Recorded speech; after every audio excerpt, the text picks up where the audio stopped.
Sementara Menteri Dalam Negeri Tito Karnavian menegaskan pemerintah sudah menyiapkan beras khusus untuk bencana. Kepala daerah bisa mengeluarkannya secara tidak terbatas. Logistik ini kalau untuk beras itu sebetulnya di gudang-gudang persediaan beras kita kan relatif cukup.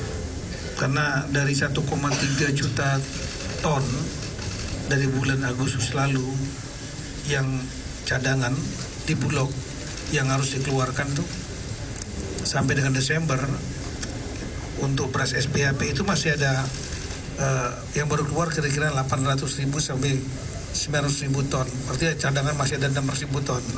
Nah, saya waktu itu di Lok Semawe kita berusaha, ini kan daerah terkunci karena jalan-jalan putus, jembatan putus, beras sudah menipis.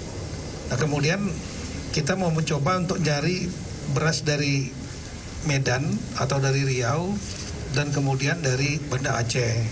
Tapi setelah saya datang ke Lok Semawe ternyata ada di gudang Bulog 28.000 ton untuk konsumsi Lok Semawe, Aceh Utara, Biren yang tiga-tiganya terkunci.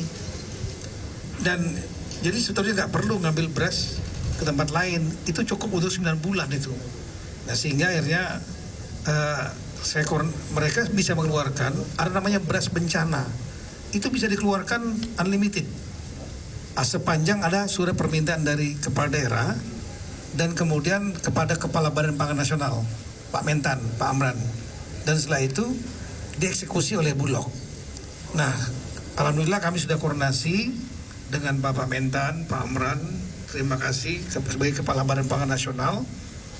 Beliau hanya memerlukan surat saja dan suratnya cukup dengan menggunakan soft copy WA, WhatsApp.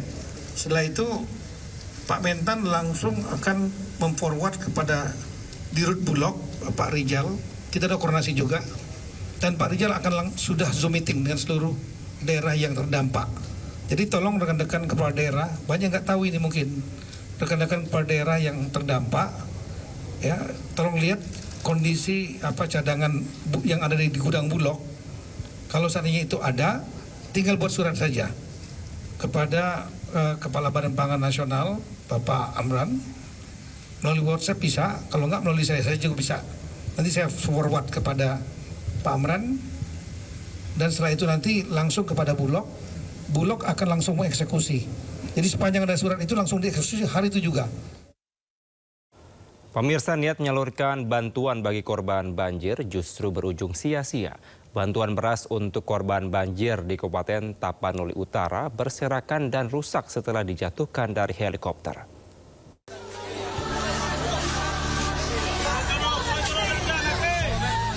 Tidak ada manfaatnya. Bapak perhati kalau Bapak berhasil ini mah. Cuma dijatuhkan dari atas dari pesawat.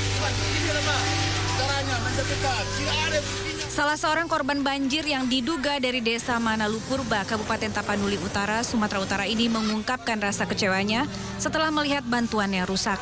Awalnya mereka berkumpul di lapangan untuk menunggu helikopter membawa logistik. Ternyata helikopter pembawa bantuan tidak mendarat. Beras dan mie instan justru dijatuhkan satu persatu ke darat. Hasilnya, bungkusan bantuan hancur saat menyentuh tanah.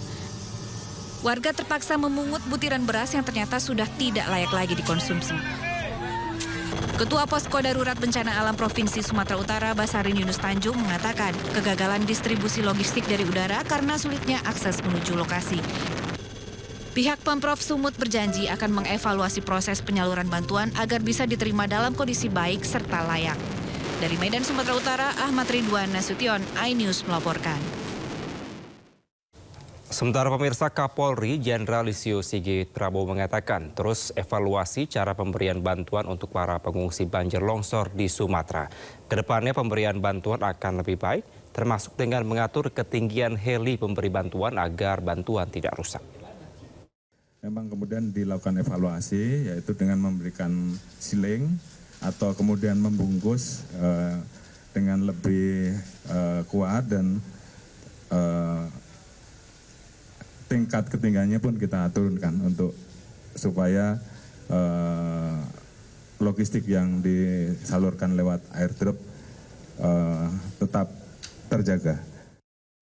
Sementara itu, Panglima TNI Jenderal TNI Agus Subianto menekankan agar dalam distribusi bantuan harus tetap mengedepankan keamanan personel dan alutsista TNI. Kemarin dalam pemberian bantuan, memang saya tekankan kepada prajurit TNI untuk tetap menjaga keamanan personil dan alutsista, yaitu pesawat yang digunakan. Karena di Padang ada personil TNI, tiga personil, dua dari POM, satu Babinsa.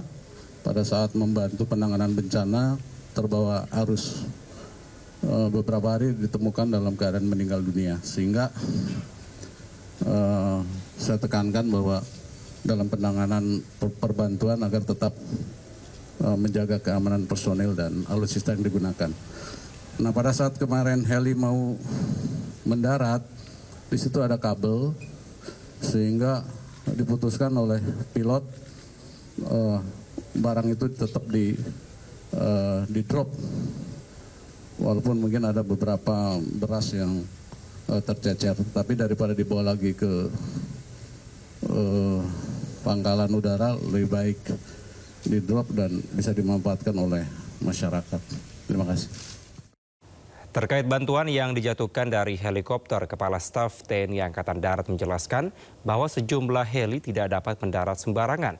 Sementara di wilayah yang sempat terjadi penjarahan dan juga yang terputus aksesnya, sejumlah batalion TNI telah diterjunkan dan membangun jembatan Beli Zipur. Tadi memang sudah dijelaskan tentang dropping, jadi heli itu tidak bisa mendarat dimanapun. Jadi landasannya harus siap. Jadi karena kondisi bantuan harus diberikan, kita coba untuk dilempar. Setelah ada yang pecah, kita evaluasi lagi. Sekarang kita berupaya sampai sekarang tidak terjadi lagi sudah.